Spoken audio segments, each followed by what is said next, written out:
Au concours de l'applaudimètre. Mais je ne peux pas être à son niveau. Sur la question qui a été posée par l'honorable député par rapport à la date de la tenue des élections, xam naa ni peut-être jàngoo droit des obligations am na lu ñuy wax condition mixte ou simplement potestative mooy maanaam li tax élection yi di am dépendrul ci man, ça ne dépend pas de moi, parce que article L63 du code électoral dafa ne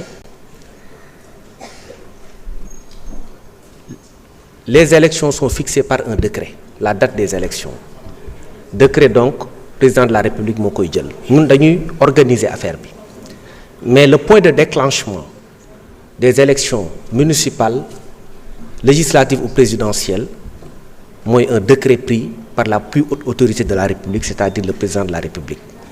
Ce n'est qu'à partir de ce décret-là que nous, sur le plan opérationnel, nous déroulions. Mais tant que décret bi génnul ñun duñu mën def dara, décret bi nag la ñuy xaar. Maintenant, je veux juste vous rassurer sur le fait que le président aussi est dans les délais, parce que ba mën nañ demaat 2 mois sax mën na jël la mesure pour fixer la date des élections.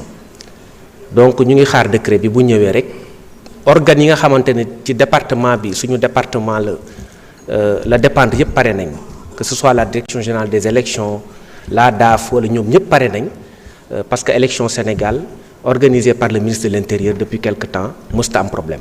Donc nous sommes préparés à cela et nous avons quand même les hommes qu'il faut à la place qu'il faut au sein de notre département pour organiser des élections libres et transparentes au Sénégal. Sur la question des lois que vous avez évoquées, les projets de loi, mënuñu ci sori parce que ces projets de loi nous en avions pris connaissance après que ça a été dans les réseaux sociaux. Donc officiellement on n'a pas encore été saisi, mais liñ ci gis mënuñu ci sori parce que jaaragul en conseil des ministres. Bu ñu paree conseil des ministres ba pare ki lañ koy ñëw fii au niveau de l'Assemblée taxaw, bu boobaa mën nañ ci wax lu ñu ci xalaat défendre ko conformément à la position qui sera dégagée par le président de la République et son premier ministre. Donc de ce point de vue ñu ngi xaar. Sur les contrôles routiers, je pense que bon, d'abord sur la sécurité en général, monsieur le Premier ministre, si vous permettez, on a la certitude que depuis quelque temps le pays est devenu beaucoup plus sûr. Ça c'est un constat général. Je dis souvent démb maa ngi regrouper sama état-major di leen wax ni il ne faut pas qu'on tombe dans le piège des réseaux sociaux, bien que nous recevions des alertes tout le temps et ñu ngi demander également population ñuy gën di def ay alertes parce que alertes yooyu ça nous aide. Bu dara amee fenn ñu remonter ñu ko, loolu moo tax enquêtes yi gën a efficace, interpellation yi gën a gaaw, bande organisée ñu koy gën a infiltrer ba pare également di leen jàpp. Loolu c'est extrêmement important, mais bu ñu confondre l'insécurité ak le fait divers, parce que parfois di nga gis ku ñu dóor fële sa Fongolimi ñu ne ministre bi na jóg parce que sécurité amul ci dëkk bi. Benn fait isolé rek mënul tax ñu ne dëkk bi amul sécurité. Donc sur ce plan, les forces de défense et de sécurité sont en train de faire un travail exceptionnel sur le plan de la sécurité dans l'ensemble du territoire national. Et tout le temps, on organise, vous le voyez, des opérations combinées police-gendarmerie qui participent à la perception de sécurité, parce que sécurité avant tout, c'est une question de perception. L'autre volet qu'on voudrait également relever, c'est... Merci, monsieur le ministre. Oui. Oui. Je pensais que j'avais juste 3 minutes passées. D'accord, donc je vous remercie de votre attention. Merci. Voilà. Merci.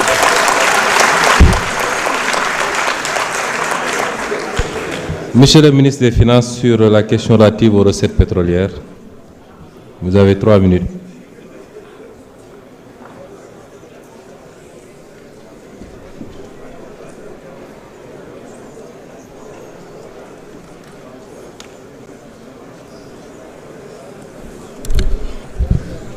Monsieur le Président, Monsieur le Premier ministre, Mesdames, Messieurs, chers collègues, honorables députés. L'honorable député Maguette Sène, que je salue au passage, a posé la question de savoir quelle est l'utilisation qui a été faite des ressources issues des hydrocarbures sur l'exercice 2025, étant entendu que ces ressources avaient été fléchées à des dépenses bien précises. Et il a effectivement listé toutes les dépenses qui avaient été prévues.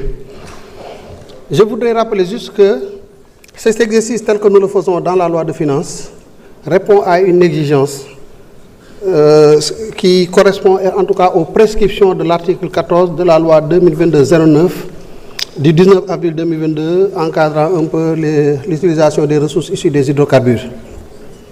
Cet article 14 dit que les ressources des hydrocarbures ne peuvent pas être utilisées que pour des dépenses d'investissement prioritaires inscrites dans le cadre du programme d'investissement prioritaire de l'État, pour l'année concernée en tout cas. Ici, c'est l'année 2025.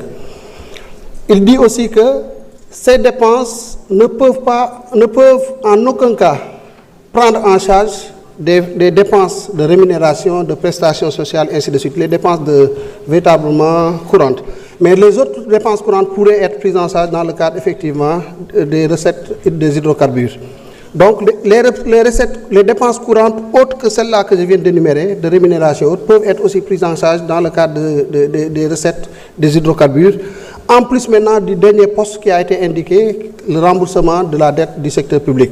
Voilà donc les seules utilisations possibles des ressources issues des hydrocarbures. Maintenant, pour être conforme à cette exigence, dans la préparation du projet de loi, nous fléchons les recettes effectivement à des dépenses d'investissement, étant entendu que ce fléchage-là ne devrait pas être une contradiction avec le principe budgétaire d'universalité. Donc le principe de non-affectation et le principe de non... voilà, je n'ai pas exactement. Mais en tout cas, le principe d'universalité voudrait qu'on ne puisse pas directement utiliser une dépense exclusivement, une recette exclusivement à prendre en charge une dépense. Donc, je voudrais poser ce principe-là pour dire que, dans l'absolu, la présentation que nous faisons dans la loi de finances, c'est pour dire que les recettes des hydrocarbures, nous voulons les utiliser à prendre en charge tel type de dépenses d'investissement conformément aux orientations de la loi 2022-09. Maintenant, pour ce qui concerne de façon factuelle l'utilisation de ces ressources-là, il va sans dire qu'on pourrait considérer cela comme une question écrite, parce que déjà, je n'ai pas la liste de toutes les dépenses que vous aviez identifiées, mais j'ai demandé au service de remonter l'affectation de toutes les ressources des hydrocarbures dans l'exécution de ces dépenses d'investissement jugées prioritaires. Voilà en tout cas ce que je voulais dire par rapport un peu à votre préoccupation. Merci, Monsieur le ministre des Finances. Madame la ministre des Pêches, vous êtes interpellée sur les licences.